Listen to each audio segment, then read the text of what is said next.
যে সমস্ত মীন রাশির জাতক জাতিকা বর্তমানে এডুকেশনের সাথে যুক্ত আছেন, কোনো না কোনোভাবে এডুকেশনাল ডিস্টারবেন্স বারংবার আপনার জীবনচক্রে আসছে, তাদের কিন্তু এডুকেশনাল ডিস্টারবেন্সটা অনেকটা মিনিমাইজ হয়েছে। অর্থাৎ যে সমস্ত জাতক জাতিকাদের বর্তমানে মূল এবং একমাত্র সমস্যা হলো পড়াশোনার সমস্যা, মূল এবং একমাত্র সমস্যা হলো সিলেকশনের সমস্যা।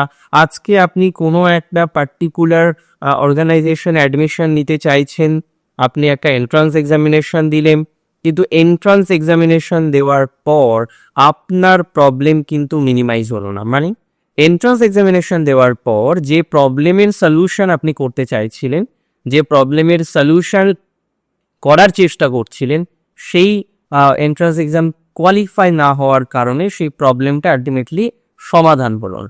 এই ধরনের বিষয়ে কিন্তু পজিটিভিটির মাত্রাটা আমরা অনেকাংশেই দেখতে পারবো। এই ধরনের বিষয়ে একটা পজিটিভ ভাইবস আসার সম্ভাবনা কিন্তু প্রবল।